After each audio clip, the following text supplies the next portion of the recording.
Magandang araw sa inyong lahat. Ngayon ay ating kapapanayamin ang isang former drug addict na ngayon ay isa ng advocate for recovery and support for others who struggling with addiction. Ngayon ay ating i-welcome si Zyril na galing sa Lantapan, Bukidnon. So Zyril, kumusta ka naman ngayon? Okay naman. Maraming salamat sa pagbibigay ng pagkakataong ma-interview ka. It's an honor to have me here, Miss. Mr. Zyril, paano ka umantong sa ganung sitwasyon? Nagsimula ang lahat nung nakikita kong parating nag-aaway yung mga magulang ko at hindi na nila ako naalagaan ng maayos. Kaya napunta ako sa mga masasamang bisyo kasi inalok ako ng mga klase ko na gumamit ako ng droga para matakasan ko yung problema ko. Uy, pre! Uy, ka lang ba? Problema. Bakit? Ano problema? Gusto mo bang makalimutan ang problema mo? Tara, sama ka sa amin. So ayun, nag-try ako mag-droga para makalimutan ko yung sakit na nararamdaman ko. Hanggang sa naging sandalan at kaginawaan ko na yung droga. So Zyril, ano ang naging epekto nun sa buhay mo? Ayun, nawalan ako ng kaibigan, huminto ako sa pag-aaral at biglang naglaho yung pangarap ko. Paano ka nakawala sa addiction na iyon, Zyril? Actually, mahirap talagang tumigil sa paggamit ng droga. Lalo na nasimulan mo na, tapos hinahanap-hanap na siya ng katawan mo. So, ayun, nagkaroon na lang ako bigla nung nalaman ko na nawala na pala sa akin ang lahat. So, I finally realized na mag-seek ng professional help. I surrounded myself with people na makakasuporta sa pag-recover ko. And sa awa ng Diyos, na-manage ko naman lahat. So Zyril, kamusta na ang iyong relasyon sa iyong mga magulang ngayon?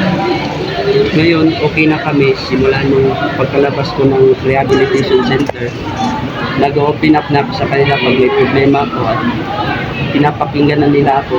Hanggang sa nagkakaroon na kami ng mga family bonding para magkasundo kami lahat.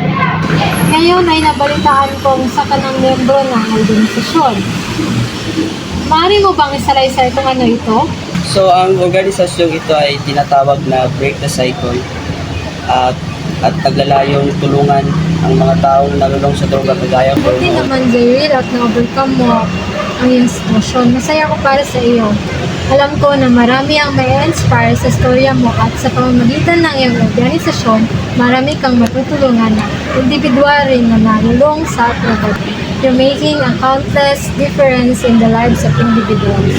Maraming salamat sa pagbahagi ng iyong kwento.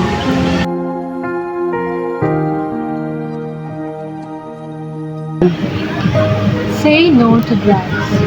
Drugs isn't just about addiction. It's about the underlying pain, the unhealed wounds.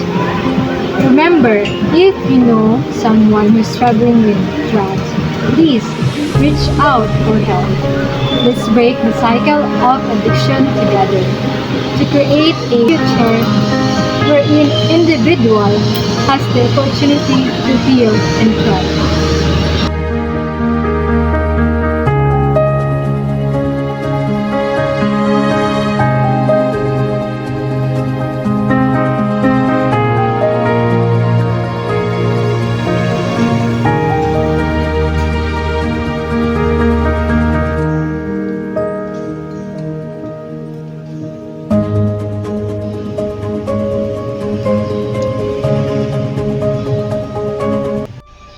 Diyos ko, patawarin niyo po ako sa aking gagawin.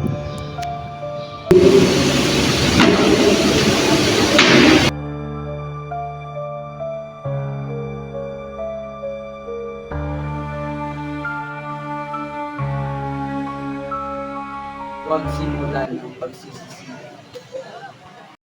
Say no to drugs.